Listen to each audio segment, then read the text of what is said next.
ആള് ചോദിച്ചിരിക്കുന്നത് സ്പിമാൻ ടാബ്ലറ്റ് അല്ലെങ്കിൽ സ്പിമാൻ DS ടാബ്ലറ്റ് എന്തിനാണ് ഉപയോഗിക്കുന്നതെന്നാണ്. അപ്പോൾ ഇത് ഹിമാലയ എന്ന് പറയുന്ന കമ്പനിയുടെ ഒരു ഹെർബൽ പ്രൊഡക്റ്റ് ആണ് സ്പിമാൻ DS.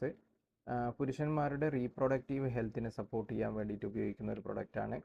ഇതിലടങ്ങിയിരിക്കുന്ന എല്ലാ ഹെർബൽ ഇൻഗ്രീഡിയൻസും നമ്മുടെ മെയിൽ സെക്സ് ഹോർമോൺ ഇമ്പ്രൂവ് ചെയ്യാനും അതുപോലെ തന്നെ സെമിൻ്റെ ക്വാളിറ്റി, അതുപോലെ സ്പേം കൗണ്ട്, മോട്ടിലിറ്റി ഇവയൊക്കെ പിന്നെ വർദ്ധിപ്പിക്കാൻ വേണ്ടിയിട്ടും സഹായിക്കുന്നു. ചില ആളുകൾക്ക് വളരെയധികം സിമെൻ ക്വാളിറ്റി അതുപോലെ തന്നെ സ്പേമിൻ്റെ കൗണ്ട് വളരെ കുറയും. അതുകൊണ്ട് തന്നെ നമ്മളുടെ റീപ്രൊഡക്റ്റീവ് ഹെൽത്തിനെ അത് ബാധിക്കും. അങ്ങനെയുള്ള ആളുകൾക്ക് ഉപയോഗിക്കാൻ പറ്റുന്ന, അഡൽട്ടായിട്ടുള്ള പുരുഷന്മാർക്ക് ഉപയോഗിക്കാൻ പറ്റുന്ന ഒരു പ്രൊഡക്റ്റാണ് സ്പിമാൻ DS. ഇത് കഴിക്കേണ്ടത് 2 നേരമാണ്.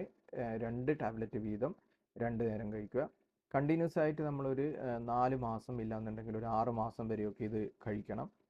പിന്നെ പ്രത്യേകിച്ച് പറയേണ്ടത് ഇങ്ങനെ റീപ്രൊഡക്റ്റീവ് ഹെൽത്ത് അല്ലെങ്കിൽ സ്പേമിൻ്റെ കൗണ്ടിൽ അല്ലെങ്കിൽ ക്വാളിറ്റിയിലൊക്കെ ഒരു വ്യത്യാസം അല്ലെന്നുണ്ടെങ്കിൽ ടെസ്റ്റ് ചെയ്തതിന് ശേഷം എന്തെങ്കിലും പ്രശ്നമുള്ള ആളുകളാണെങ്കിൽ അവരിത് കഴിക്കുന്നതിൻ്റെ കൂട്ടത്തിൽ നമ്മളുടെ ലൈഫ് സ്റ്റൈലിലും കൂടെ കുറച്ച് കാര്യങ്ങൾ പ്രത്യേകിച്ച് ശ്രദ്ധിക്കണം. അതായത് സ്മോക്കിംഗ് ഹാബിറ്റ് അല്ലെങ്കിൽ ആൽക്കഹോളൊക്കെ ഉപയോഗിക്കുന്ന ആളുകളാണെങ്കിൽ അതൊക്കെ മതിയാക്കുക. അതോടൊപ്പം തന്നെ റെഗുലറായിട്ടുള്ള എക്സസൈസ്, അതുപോലെ കൂടുതലായിട്ട് പ്രഷർ, സ്ട്രെസ്സ് ഒക്കെ ഒഴിവാക്കി മൈൻഡ് റിലാക്സ് ആക്കുക.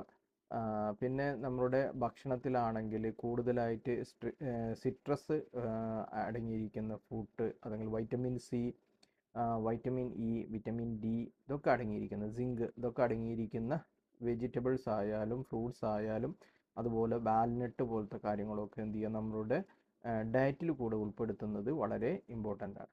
അപ്പം ഇതാണ് സ്പിമാൻ DS എന്ന് പറയുന്ന ഹിമാലയൻ പ്രൊഡക്റ്റിനെ കുറിച്ചുള്ള ഇൻഫർമേഷൻസ്.